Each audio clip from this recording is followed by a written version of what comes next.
Assalamualaikum warahmatullahi wabarakatuh.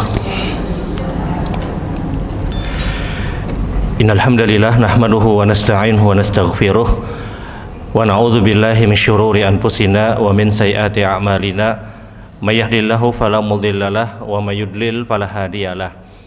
Asyhadu an la ilaha illallah wahdahu la syarikalah wa asyhadu anna Muhammadan abduhu wa rasuluh. Allahumma sholli ala Muhammad wa ala ali Muhammad kama shallaita ala Ibrahim wa ala ali Ibrahim innaka Hamidum Majid. Allahumma barik ala Muhammad wa ala ali Muhammad kama barakta ala Ibrahim wa ala ali Ibrahim innaka Hamidum Majid. Ibu-ibu yang dirahmati Allah, alhamdulillah, mari sama-sama kita bersyukur kepada Allah.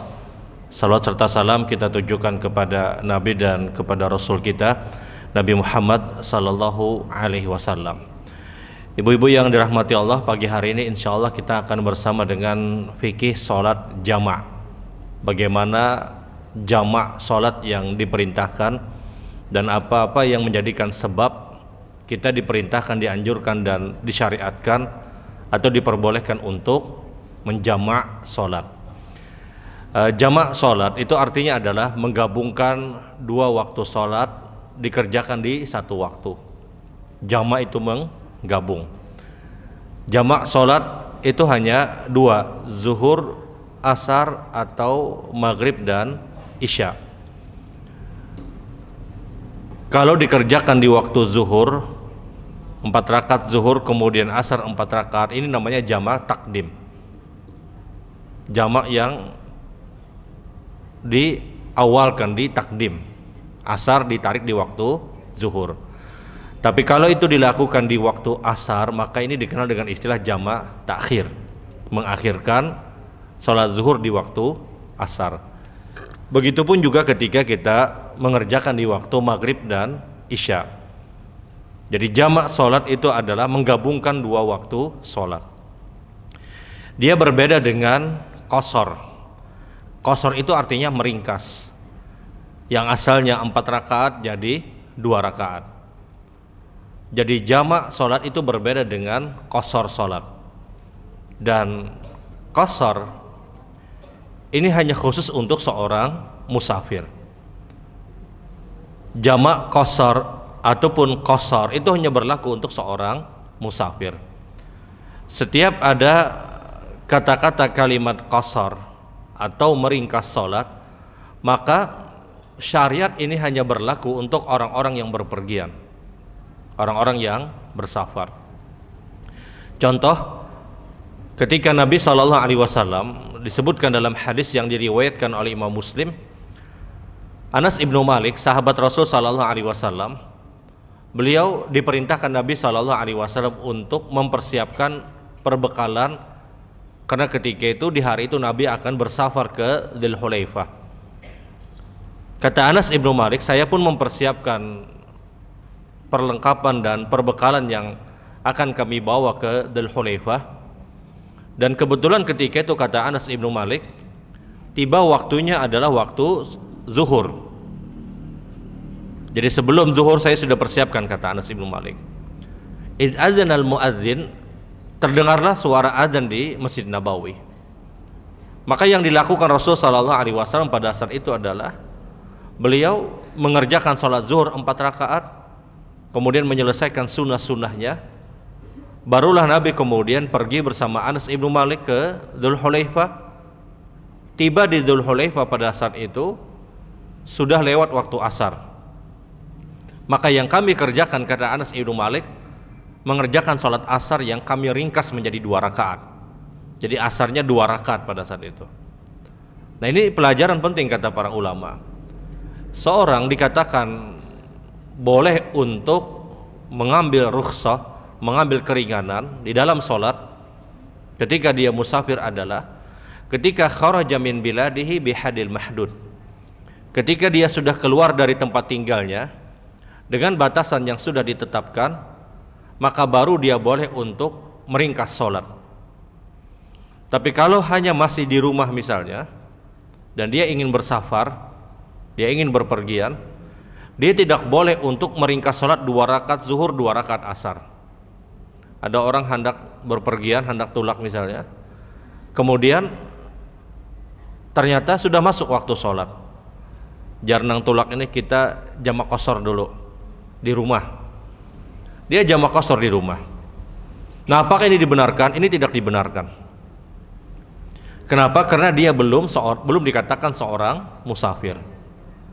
Kalau itu dibenarkan, maka Nabi SAW beliau akan menjamak dan mengqashar salat di Madinah. Tapi ketika adzan zuhur, kata Anas ibnu Malik, terdengar dari Masjid Nabawi, maka yang dilakukan Nabi kerjakan zuhur 4 rakaat. Beliau tidak meringkas salat. Tiba di Dzulhulaifah, pada saat itu barulah Nabi meringkas salat.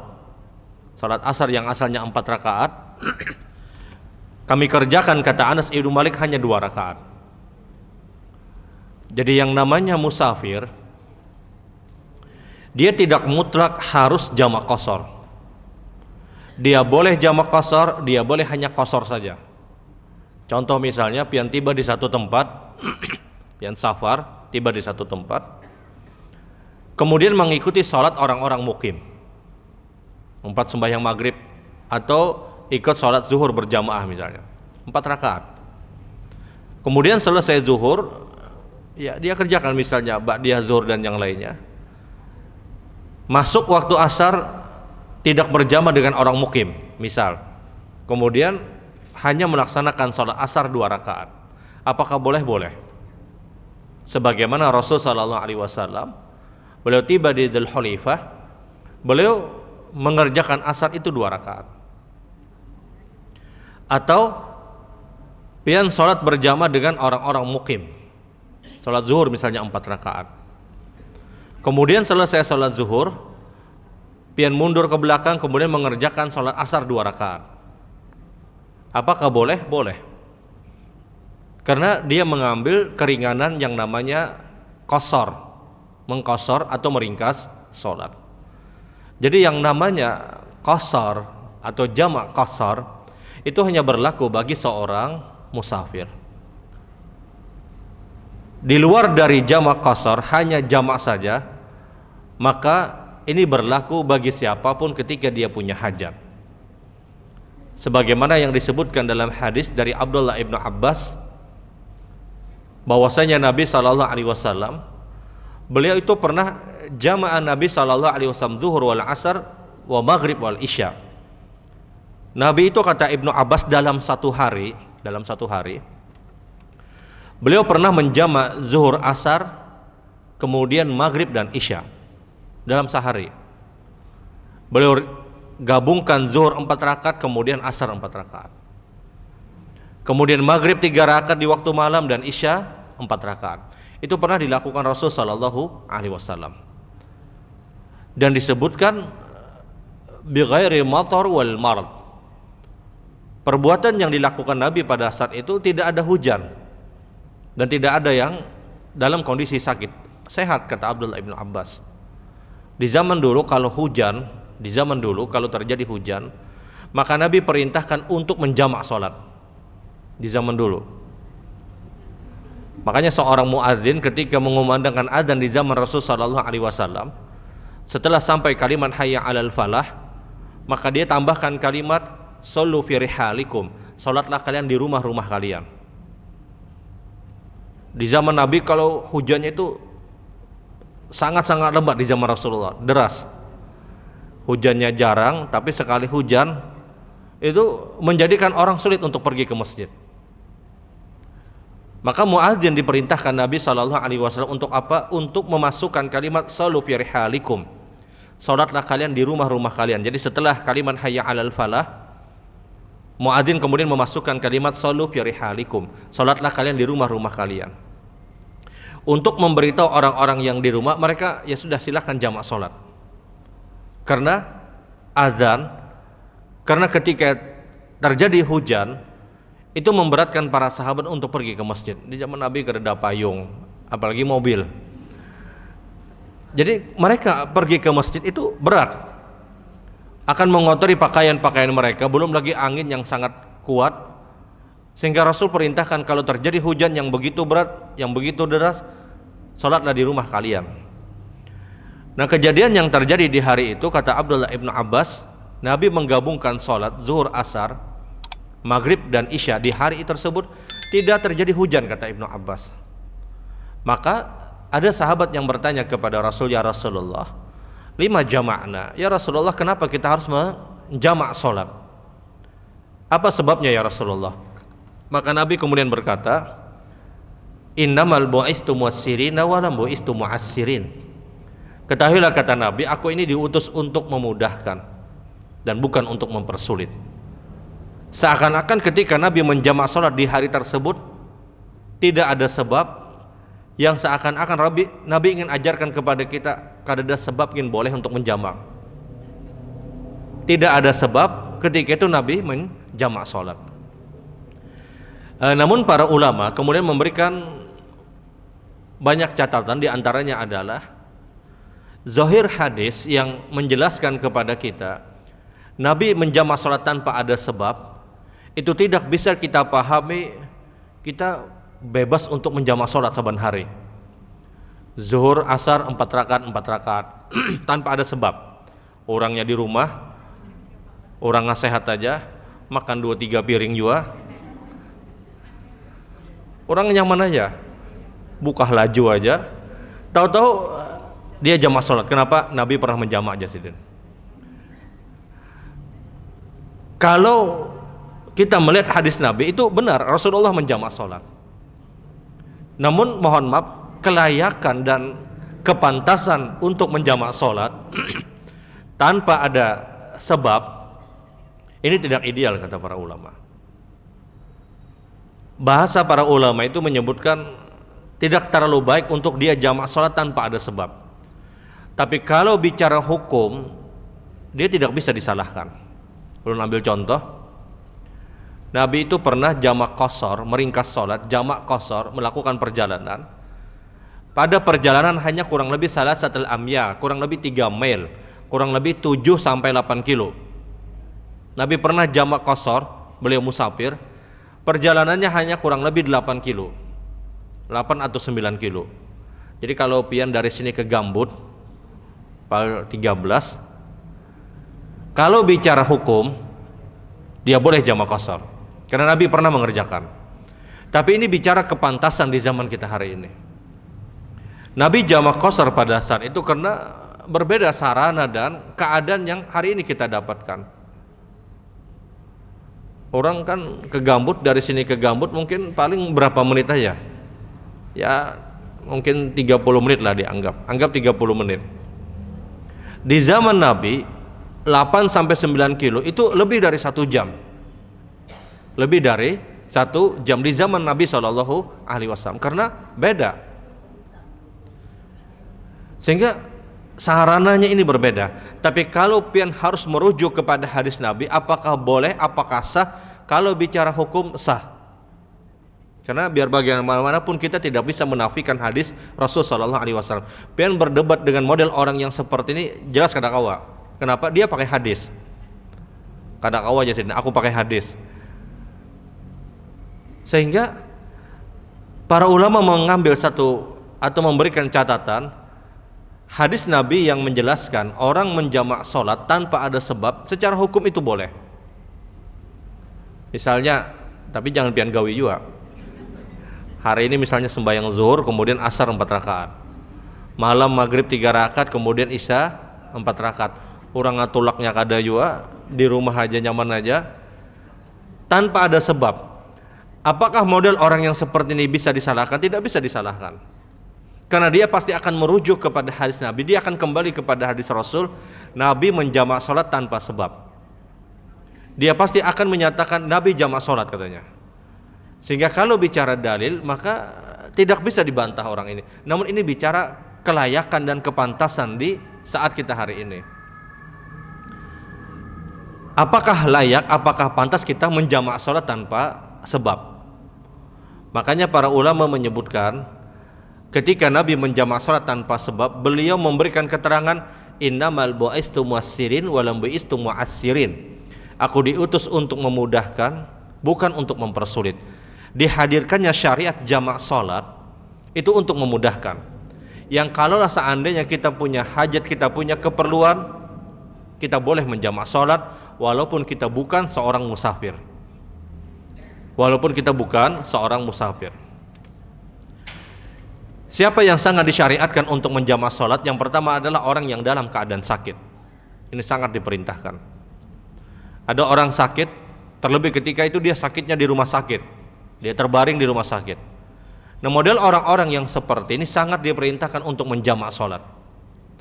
Atau misalnya ada dapat musibah sakit, dia di rumah. Orang yang seperti ini sangat dianjurkan untuk menjamak sholat. Agar apa? Agar cepat proses kesembuhan dia, agar dia punya waktu istirahat lebih panjang. Menjamak sholat bagi orang yang sakit itu sangat disyariatkan. Tapi bukan jamak qashar, bukan 2 rakaat, karena jamak qashar itu hanya untuk musafir.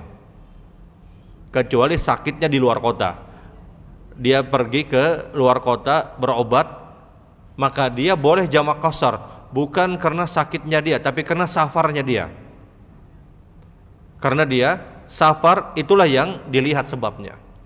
Tapi kalau kita sakitnya di tempat kita aja, maka kita boleh untuk menjamak sholat. Dan umum sakit apapun secara umum dia boleh. Pusing misalnya, pusing memikirkan hutang urang misalnya, hutang urang yang dipikirkan. Apakah boleh dia menjamak sholat? Dia dapat musibah sakit misalnya, ya silahkan dia, kalau dia sakit silahkan dia untuk menjamak sholat. Jadi menjamak sholat itu hukumnya boleh kalau orang itu dalam kondisi sakit. Bahkan sangat disyariatkan agar dia punya waktu yang lebih panjang untuk beristirahat. Tapi ingat, tidak mengqashar sholat, tidak meringkas sholat. Dia tidak boleh. Kenapa? Dia bukan seorang musafir. Kemudian yang kedua, siapa lagi yang sangat diperintahkan untuk menjamak sholat? Orang yang punya hajat ataupun orang yang punya kesibukan dan keperluan di saat itu.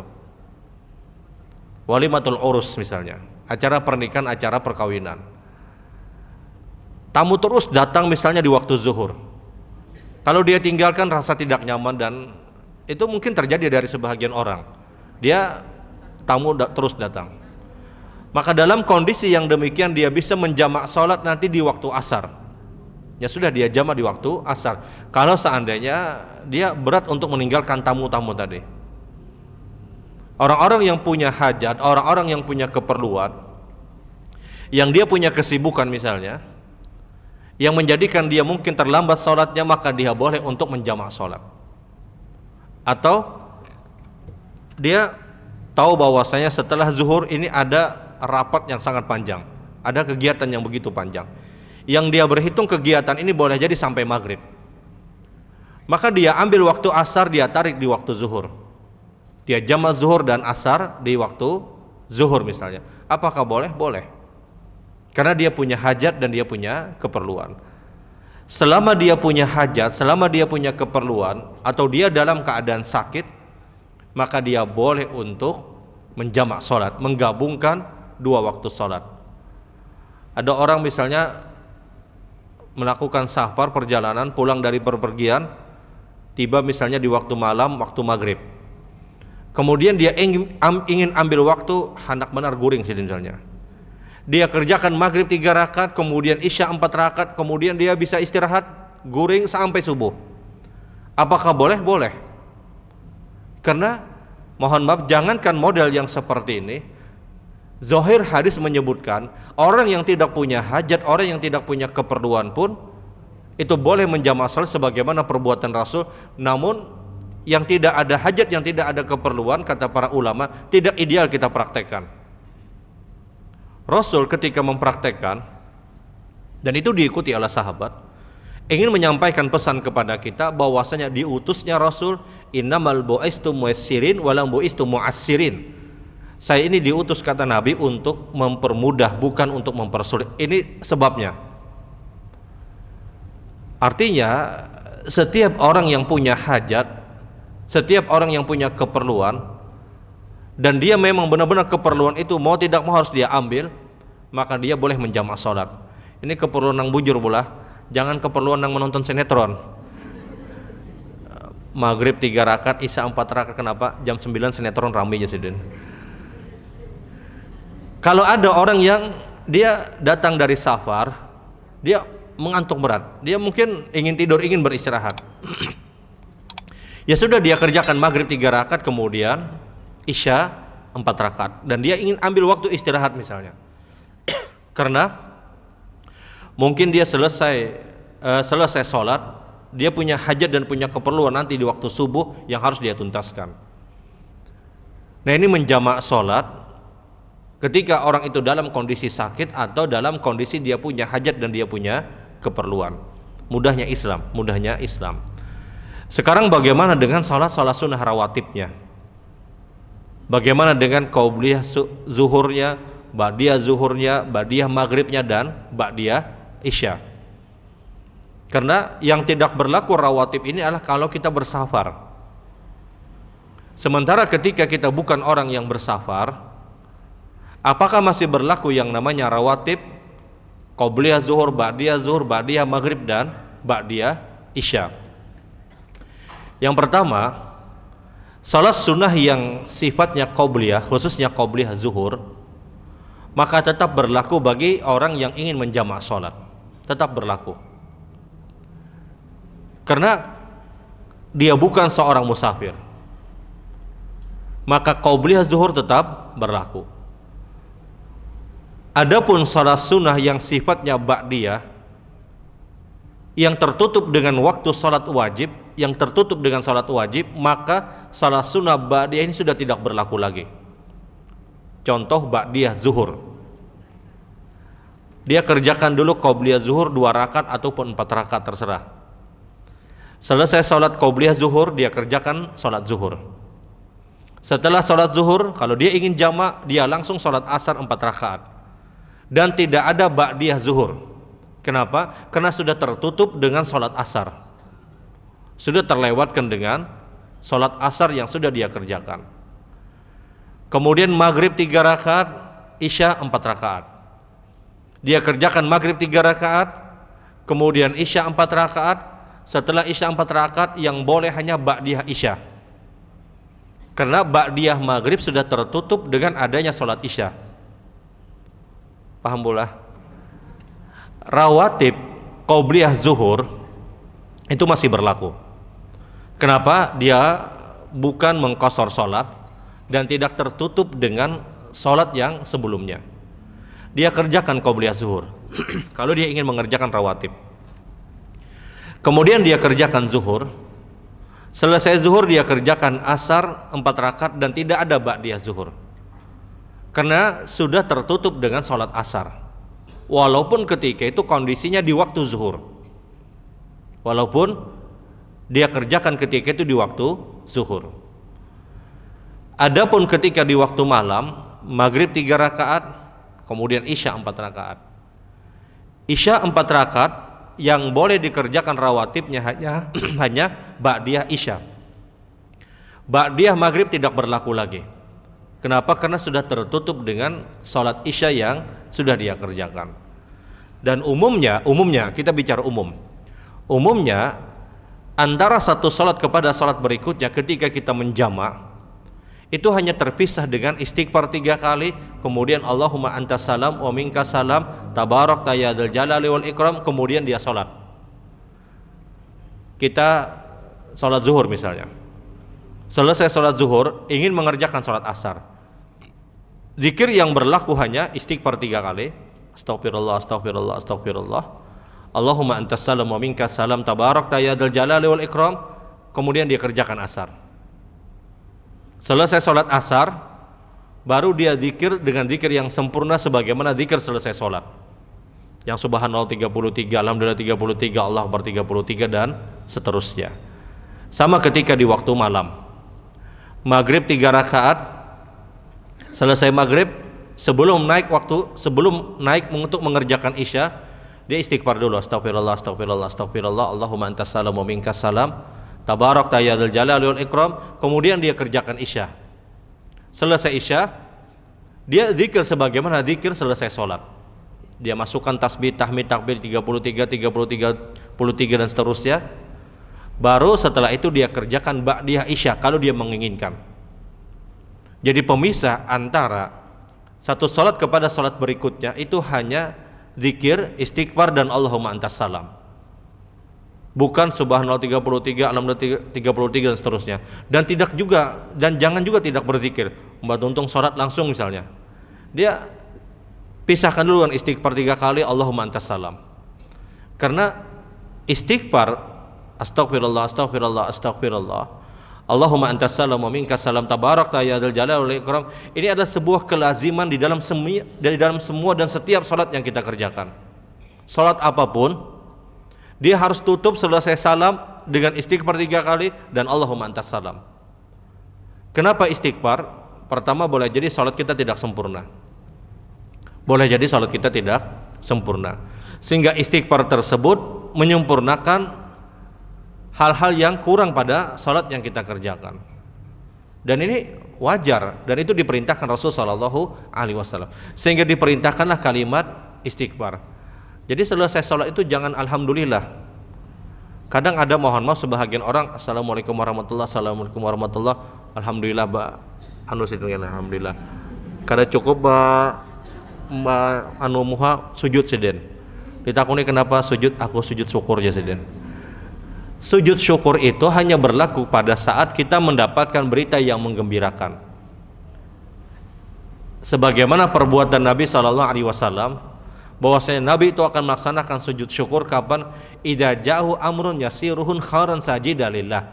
Nabi ketika mendapatkan kabar menggembirakan, Nabi langsung melaksanakan sujud syukur.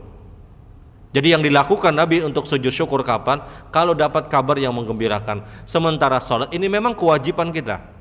Benar, memang kita bersyukur, kita dimudahkan untuk melaksanakan ibadah. Tapi sujud syukur bukan pada tempatnya. Sujud syukur itu tempatnya ketika dapat kabar yang menggembirakan. Selesai sholat itu hanya istighfar 3 kali, kemudian Allahumma antas salam wa minkas salam tabarakta ya dzal jalali wal ikram. Dia lanjutkan sholat berikutnya. Jadi poinnya adalah yang namanya menjamak sholat itu berbeda dengan jamak dan qasar. Jamak salat itu lebih umum dibandingkan orang yang musafir yang dia boleh untuk mengqasar atau meringkas salat. Jamak salat itu berlaku pertama untuk orang yang sakit atau orang yang punya hajat ataupun orang yang punya keperluan. Maka dia boleh untuk menjamak salat. Dan syariat ini berlaku untuk apa? Untuk mempermudah kita. Sehingga keluarlah hadis Nabi, innamal bu'istu muyassirin wa lam bu'istu mu'assirin. Aku diutus oleh Allah untuk mempermudah, bukan untuk mempersulit. Baik ibu-ibu yang dirahmati Allah, dari sini kalau ada hal yang perlu untuk kita perbincangkan dari apa yang disampaikan, atau mungkin ada hal yang dianggap dirasa perlu, waktunya belum, persilahkan. Kalau ada pertanyaan silahkan.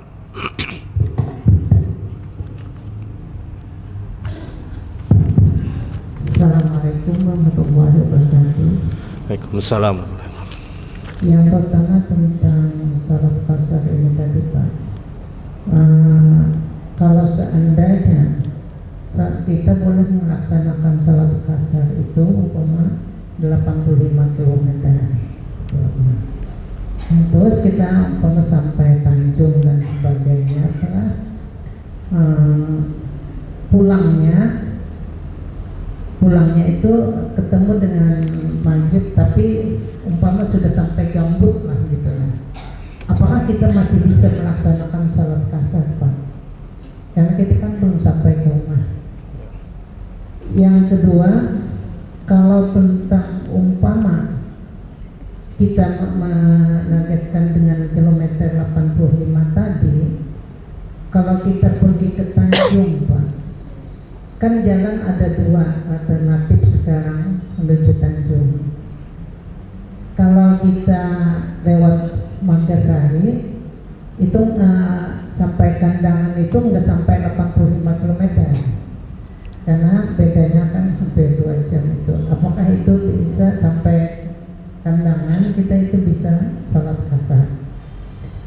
Yang kedua tentang jamak tadi Pak.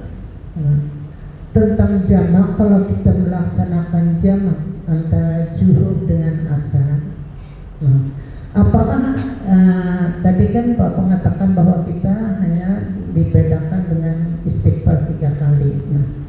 Saya pernah ikut Pak bahwa yang jamak ini Itu diselingi dengan iqamah, Pak. Apakah itu dilaksanakan atau tidak? Yang selanjutnya ini dua tema, Pak. Ya, kita setiap atau dimintakan untuk sholat antara azan dengan iqamah, Pak. Kalau seandainya kita ingin melaksanakan sholat ini di waktu yang sebelumnya kita harus melaksanakan ba'diyah. Jadi sebelumnya kita kan apakah kita harus mengerjakan sholat ba'diyah dulu atau dengan sholat yang antara azan dengan iqamah tadi, Pak? Contohnya, yang dulu yang contohnya apa, Bu? Di waktu subuh, Pak? Umpama kita waktu subuh, Pak. Qobliyah mungkin yang pengen masuk lah. Kan kita harus ba'diyah dulu, Pak, atau antara zuhur juga, Pak. Nah, sedangkan kita ingin melaksanakan antara azan dengan iqamah, yang mana yang duluan kita laksanakan? Terima kasih. Assalamualaikum warahmatullahi wabarakatuh. Waalaikumsalam. Assalamualaikum warahmatullahi wabarakatuh. Waalaikumsalam. Tadi dikatakan Bapak, selain yang dikatakan oleh Bapak mengenai menjamak, Pak. Misal, Pak, mohon maaf, orangnya sakit, Pak, jatuh sakit, stroke, dia kan sulit bergerak, sedangkan sakitnya itu permanen, Pak. Jadi itu bagaimana, bolehkah menjamak terus menerus karena dia bergerak sulit? Demikian akan disampaikan. Assalamualaikum warahmatullahi wabarakatuh. Waalaikumsalam. Ada yang lain?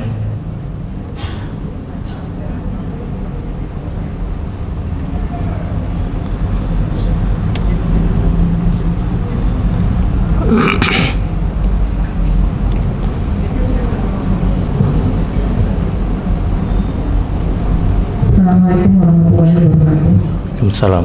Ustaz, saya mau nanya, kalau kita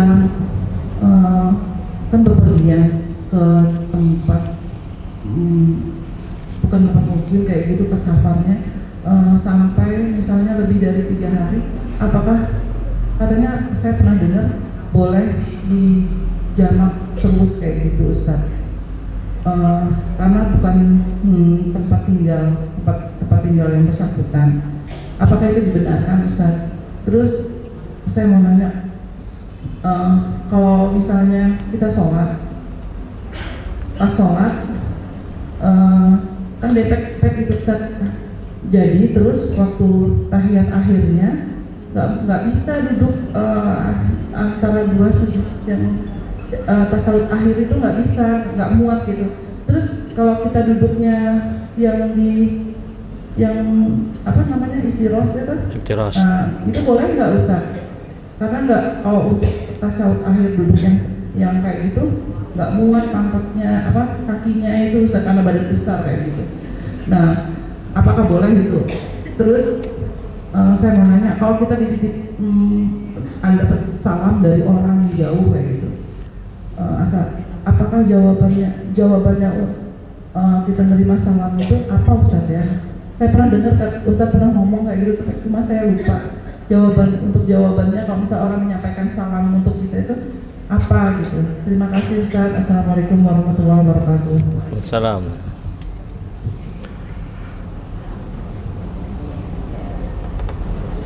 Adakah lagi? Sudah, Kin Boy, daripada becangangan. Ada lagi? Sudah? Ada, Bu.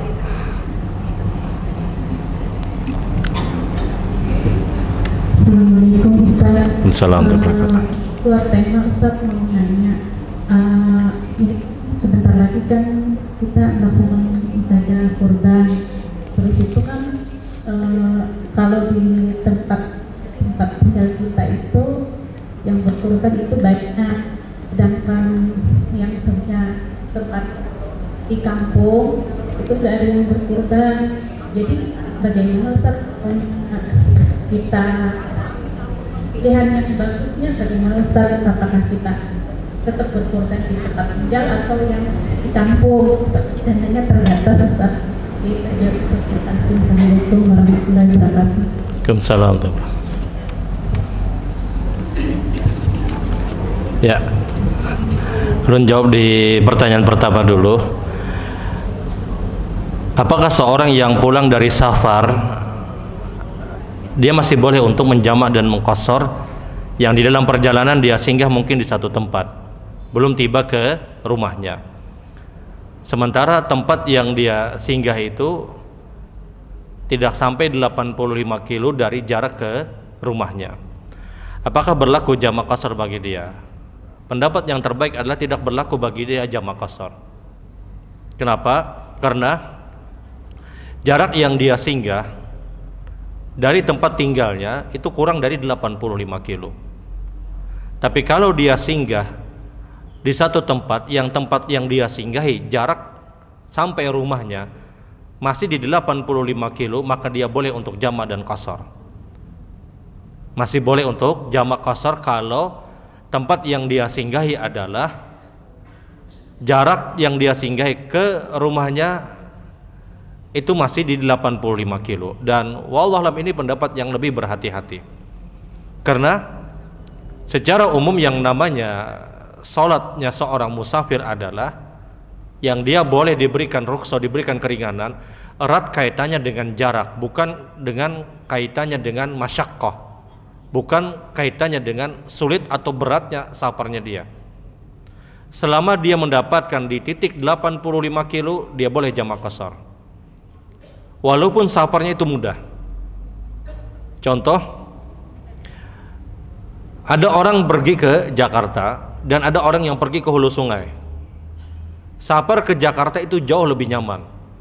Kenapa? Dari sini ke bandara bermobil, ber-AC juga misalnya, kemudian berpesawat, nang dari sini ke hulu sungai, bawa mobil, AC-nya rusak, orang nang banyak berokok di dalam,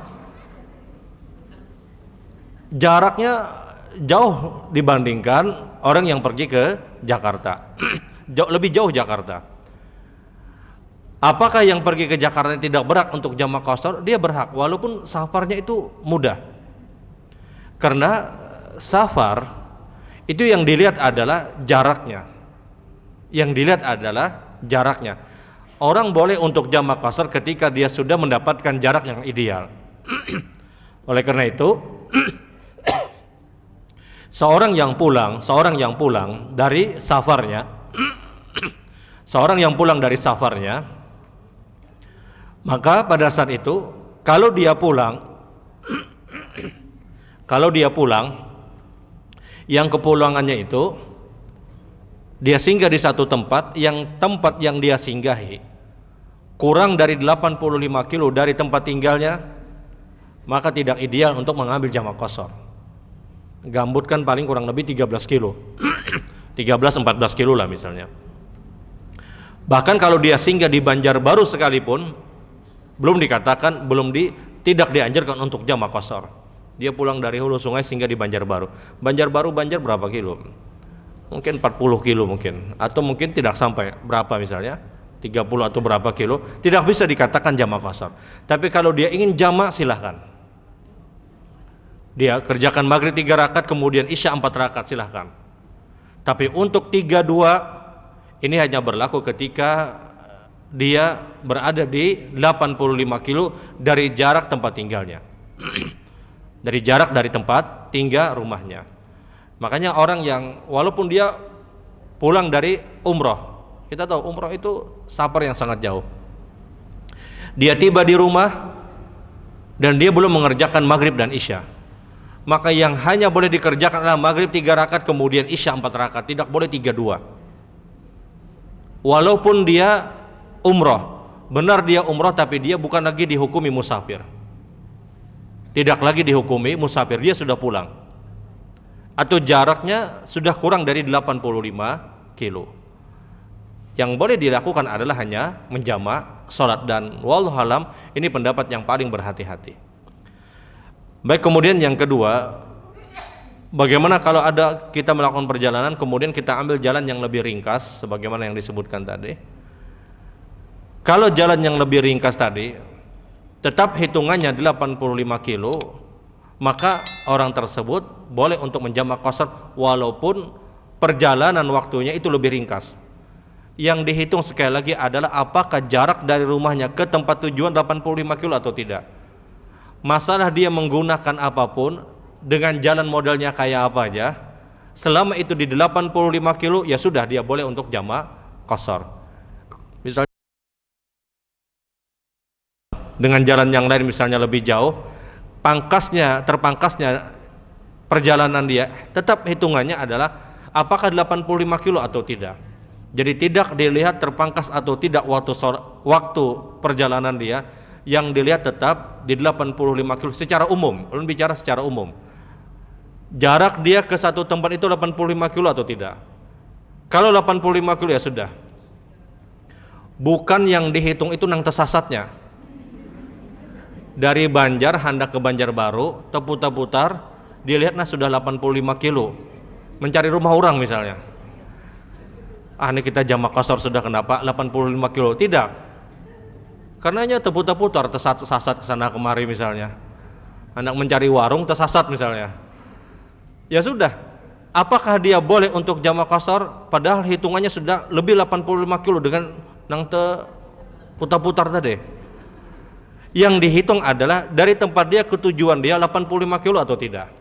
Masalahnya tersasat itu urusannya salahnya juga. Salah hikam nang tersasat. Jadi yang dihitung itu adalah jarak dia ke tujuan, apakah 85 kilo atau tidak. Kalau hitungannya 85 kilo, maka dia boleh untuk menjamak dan mengqasar, wallahu alam. Baik, pertanyaan yang selanjutnya. Apakah ketika kita menjamak sholat zuhur dan asar itu ada iqamahnya? Pertama, ulama bersepakat kalau dalam jamak tersebut ada laki-laki maka harus ada iqamah, sunnah untuk iqamah. Laki-laki kemudian berjamaah dengan kaum perempuan, nang qomat sidin, nang imam sidin. Itu yang disyariatkan. Tapi kalau semuanya perempuan, di sini ulama khilaf. Ulama berbeda pendapat berkaitan dengan apakah perempuan dia iqamah atau tidak. Sebahagian ulama berpendapat dia iqamah, sebahagian ulama menyebutkan tidak perlu untuk iqamah. Ini pilihan. Dan ini hanya sunnah. Bagi orang yang meninggalkan iqamah ya sudah. Bagi orang yang ingin mengerjakan iqamah, maka itu yang dia pilih. Kenapa ada yang berpendapat tidak perlu untuk iqamah? Karena ada hadis Nabi SAW yang menyebutkan, laisa 'ala nisa'i adzan wal iqamah. Perempuan tidak punya hak untuk mengumandangkan adzan dan iqamah. Kalau iqamah disyariatkan, maka adzan pun juga harus disyariatkan. Karena iqamah dan adzan itu satu paketan, satu hadis. Syariat adzan itu bersama dengan syariat iqamah. Sehingga kalau iqamah disyariatkan, adzan pun disyariatkan. Sementara kata pendapat pertama tadi, tidak ada orang yang mengatakan atau tidak ada pendapat yang rajih yang menjelaskan perempuan itu ikut adzan. Yang khilafnya hanya iqamah. Maka di sini kata para ulama, ketika azan tidak disyariatkan, semestinya sewajarnya iqamah pun juga tidak disyariatkan. Ini pendapat. Karena dia mengambil hadis laisa 'ala nisa adzan wal iqamah. Perempuan tidak punya hak untuk azan dan iqamah. Adapun pendapat yang kedua menyebutkan dia boleh iqamah. Dalilnya adalah ketika ada sahabat Nabi ditanya tentang iqamah. Apakah perempuan iqamah? Kata Abdullah ibnu Umar, kenapa saya harus melarang seorang perempuan untuk iqamah? Karena iqamah itu zikir. Kenapa harus dilarang orang yang berzikir? Kata Abdullah ibnu Umar. Perkataan Abdullah ibnu Umar inilah yang dijadikan dalil kenapa ada perempuan iqamah. Namun fakta dan data menyebutkan tidak ada seorang perempuan pun di zaman Nabi mereka iqamah. Pada saat kita bicara hadis yang sahih, akhirnya semuanya khilaf. Maka bagi orang yang ingin iqamah ya sudah, ini ijtihad yang dia pegang. Bagi orang yang tidak mau iqamah, dia mengambil beberapa riwayat dari hadis-hadis Nabi SAW. Yang ulun maksud, kalau seandainya ada juga orang nang iqamah ya sudah, dia ambil pendapat itu. Kada perlu kita celengi. Apa aja iqamah? Ya sudah, dia ambil iqamah ya sudah. Yang penting sembahyangannya aja, yang penting salatnya saja. Ini khilafun yasir, ini khilaf yang ringan, bukan khilaf yang berat. Bukan khilaf yang berat. Itu mungkin berkaitan dengan iqamah. Kemudian pertanyaan yang selanjutnya, apakah ada salat antara adzan dan iqamah? Dan ketika itu ada, apakah yang kita dahulukan? Apakah salat qabliyah dulu atau salat antara adzan dan iqamah? Yang kita dahulukan adalah salat sunnah yang sifatnya qabliyah. Kenapa? Karena itu hukumnya sunnah muakkad. Karena itu rawatib dan itu hukumnya sunnah muakkad. Sementara salat antara adzan dan iqamah itu bukan sunnah yang terus menerus. Yang kita dahulukan adalah salat sunnah qabliyah. Setelah tahiyatul masjid misalnya, maka yang didahulukan adalah salat sunnah qabliyah. Kalau punya kesempatan untuk salat antara adzan dan iqamah silahkan. Tapi kalau tidak punya kesempatan, niatnya tetap dipilih adalah salat sunnah qabliyah. Karena hukumnya dia lebih kuat dibandingkan salat sunnah antara adzan dan iqamah. Salat sunnah qabliyah itu hukumnya sunnah muakkad, sunnah yang sangat ditekankan, dan dia masuk pada hukum salat sunnah rawatib. Sementara salat sunnah antara adzan dan iqamah, dia sunnah yang sunnahnya tidak dilakukan terus menerus, wallahu alam. Baik, pertanyaan yang selanjutnya, apakah boleh kita menjamak salat atau menjamak salat dalam kondisi orang yang sakit, yang sakitnya itu terus menerus, dia sakitnya permanen? Apakah boleh? Hukumnya diperbolehkan. Terus jamaah sholat saban hari apakah boleh? Boleh. Tayamum misalnya saban hari apakah boleh? Boleh. Kalau memang dihajat, dia berhajat dengan tayamum tadi. Jadi menjamak sholat sekian tahun dia terus jamaah apakah boleh? Boleh. Karena ini hajat dan ini keperluan. Terlebih sakitnya sangat parah misalnya, sulit untuk bergerak, ya sudah jamaah sholat. Karena sakit, kondisi sakit, dari sebahagian orang ketika dia sakit, dia akan sangat mudah melepaskan yang namanya ibadah sholat. Orang sakit itu sangat mudah untuk melepaskan ibadah sholat. Kenapa pian kada sembahyang? Aku garing ya sih. Banyak orang model yang seperti ini. Orang sakit kemudian dia sholat itu sudah luar biasa. Sudah luar biasa. Dia dalam kondisi sakit kemudian dia sholat itu luar biasa. Terlebih ada orang yang sakit, dia perhatian sekali dengan yang namanya waktu sholat. Karena ada sebahagian orang ketika dapat musibah sakit, sakitnya tergolong parah, dia enggan untuk sholat. Karena setan pasti bermain. Setan pasti menggoda orang ini untuk apa? Untuk melepaskan semua amalan sunnah dan juga perkara-perkara wajib. Makanya kalau kita garing itu menggawi nang sunnah-sunnah koler benar. Karena berat, sangat-sangat berat. Dari sebahagian orang, sekali lagi, ada orang yang bahkan melepaskan ibadah sholat. Dan ini resiko. Kenapa? Dia berada pada kondisi sakit, tahu-tahu dia lepaskan ibadah sholat, ini resikonya besar. Kita tahu kematian itu, kita tidak tahu kematian itu kapan. Kalau di hari tersebut, mohon maaf, dia adalah bukan orang yang sholat, kemudian dia diwafatkan, maka ini akan berakibat pada kehidupan akhirat, wa iyadzubillah. Oleh karena itu salah satu doa yang diajarkan oleh para sahabat kepada kita semua adalah diantaranya, ya Allah wafatkan hamba di hari yang hari tersebut adalah amal terbaik yang pernah hamba lakukan. Ya Allah wafatkan hamba di hari yang hari tersebut adalah amal ibadah yang terbaik yang pernah hamba lakukan. Ini salah satu doa yang diajarkan oleh para sahabat. Benar ada doa, Allah makhtim lana bi husnil khatimah wa la takhtim alaina bi su'il khatimah. Ya Allah wafatkan hamba dalam keadaan husnul khatimah, jangan kau wafatkan hamba dalam keadaan su'ul khatimah. Itu benar. Itu hadis Rasul. Sahabat kemudian juga mengajarkan, ya Allah wafatkan hamba di hari kematian kita adalah hari yang itu adalah amalan terbaik yang pernah hamba lakukan. Ini salah satu doa yang banyak dipakai oleh para ulama. Sehingga mayoritas para ulama ketika mereka diwafatkan, mereka berada pada keadaan terbaik pada amalan-amalan yang pernah mereka lakukan. Karena doa ini melekat di tengah-tengah para sahabat dan ideal untuk sama-sama kita ikuti.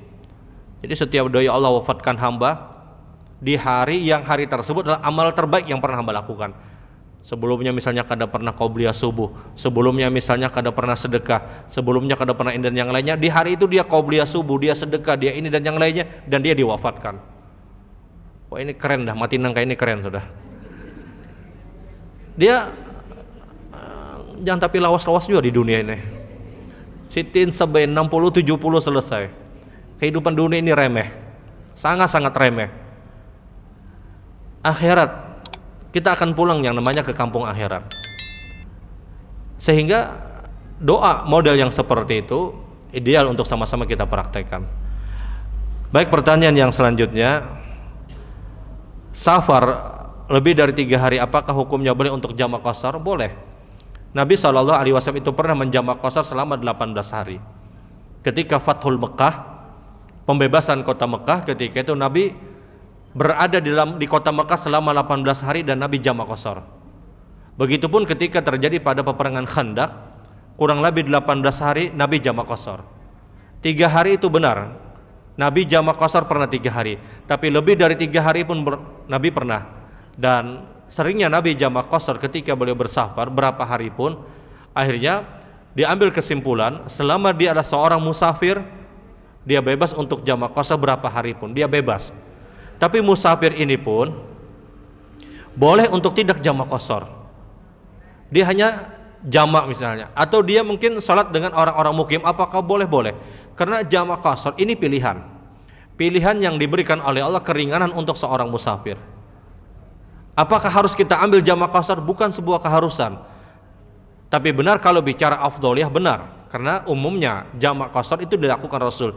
Tapi orang itu boleh untuk tidak jamak qasar. Hari ini jamak qasar, besoknya dia jamak qasar misalnya. Apakah boleh? Boleh. Karena kadang ketika kita bersafar, ada kerinduan untuk salat berjamaah bersama orang-orang mukim. Ada kerinduan untuk sama-sama salat berjamaah dengan orang-orang yang di kampung kita misalnya. Apakah kita harus jamak qasar? Tidak harus. Ini pilihan, dan ini keringanan yang diberikan oleh Allah Subhanahu wa taala. Yang pilihan ini sangat dianjurkan ketika kita berada dalam kondisi masyaqqah, dalam kondisi berat. Maka sangat dianjurkan jamak qasar. Kalau kita dalam kondisi ringan, mudah, nyaman aja misalnya, terlebih misalnya ada niatan untuk silaturahim dan yang lainnya, bertamuan di masjid, bertamuan misalnya di musola dengan kawan-kawan lawas misalnya, apakah kita harus jamak qasar? Tidak harus. Silahkan dia sholat sebagaimana orang mukim, dan dia boleh untuk jamak qasar. Benar, jamak qasar secara umum itu lebih afdol, karena itu yang mayoritas dilakukan Rasul Shallallahu Alaihi Wasallam. Tapi melepaskan jamak qasar, apakah berdosa? Tidak. Karena ini keringanan yang diberikan oleh Allah Subhanahu wa taala. Maksud hadis yang menyebutkan jamak qasar itulah sedekah yang diberikan oleh Allah, ambillah sedekah tersebut. Maksud hadis ini adalah kalau kita dalam keadaan masyaqqah, dalam keadaan berat, dibari Allah naikkan nang ini aja, tahu-tahu tidak kita ambil, ini yang dimaksud Allah tidak senang dengan orang itu. Dinyamani, Allah tahu orang ini berat, kemudian diberikan kenyamanan oleh Allah, nah kainna. Tapi tidak dia ambil, ini yang menjadikan Allah tidak suka. Tapi kalau kita dalam kondisi nyaman saja, maka ini pilihan, ini kembali kepada hukum yang umum, wallahu alam. Karena kadang ada sebagian orang mengambil riwayat tadi, yang perlu kita jelaskan adalah ini riwayat kalau orang itu dalam keadaan masyaqqah, dalam keadaan berat, maka dia ambil sama seperti ini. Ada orang dia dalam kondisi berat, kemudian kita ingin berikan bantuan, kemudian dia enggan untuk mengambil bantuan kita, rasa kada nyaman hendak membantu, itu tak ada. Tapi kalau orangnya nyaman-nyaman aja, kemudian ini ada bantuan, tidak diambil, ya tidak masalah. Ini yang dimaksud hadis bahwasanya jamak qasar itu adalah sedekah dari Allah, ambillah ketika dia dalam keadaan sangat-sangat berhajat, wallahu alam.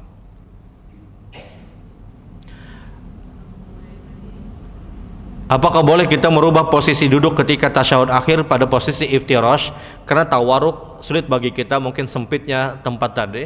Ya boleh, hukumnya diperbolehkan. Karena ada hajat, ada keperluan. Orang sakit misalnya, dia tidak harus pada posisi taharruk, pada posisi tawarruk. Dia boleh iftirash karena ada hajat dan ada keperluan.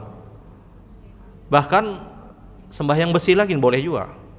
Dia bersila misalnya untuk duduk, apakah boleh? Boleh kalau dia punya hajat, dia punya keperluan. Sebagaimana Nabi kata Aisyah pernah sholat pada posisi duduk, fajalasa mutarabbi'a. Ketika itu Nabi sholat pada posisi duduk dan beliau bersila. Jadi sholat duduk itu yang dicari adalah bagaimana yang paling mudah, bukan harus iftirash. Kalau nyamannya selonjoran, kalau nyamannya bersila. tidak harus iftirash.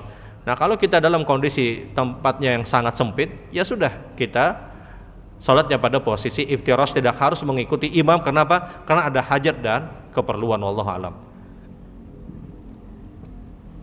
Bagaimana cara menjawab salam ketika ada orang yang menitip salam kepada kita? Kalau yang titip salam itu adalah seorang laki-laki, maka jawabannya adalah alaihi salam. Kalau yang titip salam adalah seorang perempuan, maka jawabannya adalah alaihas salam. Alaiha itu gisan bebinian, alaihi gisan lakian. Jadi kadada nang bencong kadada, nang pinawadam kadada. Si bencong kirim salam aja. Ya udah, kalau alaihi salam atau alaihas salam. Alaihi salam atau alaihas salam. Yang datang, yang titip salam laki-laki, alaihi salam. Ada orang datang kepada kita, si fulan kirim salam. Kalau si fulan ini adalah laki-laki, maka jawabannya alaihi salam. Kalau dia katakan fulanah perempuan yang titip salam, maka jawabannya alaihas salam. Bukan waalaikumsalam warahmatullahi wabarakatuh. Bukan. Si anu kirim salam, waalaikumsalam warahmatullahi wabarakatuh jasidin. Bukan seperti itu. Karena waalaikumsalam itu ditujukan kepada orang yang ada di hadapan kita. Ada si anu kirim salam, ya sudah, lakian atau bebinian? Lakian alaihi salam. Bebinian ya alaihas salam. Ini yang dianjurkan. Kalau kau diingat pang kayak apa aja, bebinian kah lakian, ya sudah, pukul rata alaihi salam. Daripada lambat mana menjawab misalnya, 2-3 hari hanya terjawab. Aku betakonan ustad dulu aja sidin. Apa jawabannya semalam? Kalau dia bingung alaihi atau alaihi, ya sudah alaihi salam. Sama ketika kita membaca doa salat jenazah. Bingung, bebinian lakian bingung kayak apalah ya. Ya sudah, Allahumma gfir lahu warhamhu. Semuanya pukul laki-laki aja. Kalau banyak Allahumma gfir lahum warhamhum.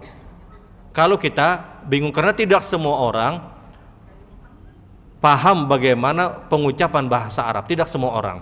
Yang penting tujuannya sama. Tujuannya sampai dia jawab salam. Kalau bingung lakian bebinian sampai tertunda misalnya menjawab, aku istikharah dulu aja sih Den.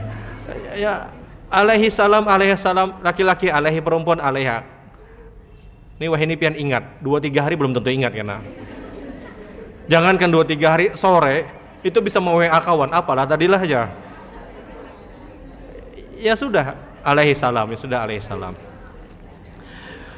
Baik, pertanyaan yang terakhir adalah berkurban mana yang lebih baik, apakah di tempat tinggal kita atau di kampung kita? Kalau di tempat kita misalnya sudah banyak orang yang berkurban, sementara di kampung jarang orang yang berkurban, mana yang lebih baik? Yang lebih baik adalah yang paling banyak mendatangkan kemaslahatan, paling banyak mendatangkan manfaat. Zahirnya yang paling banyak mendatangkan manfaat adalah di kampung kita yang mereka jarang berkurban.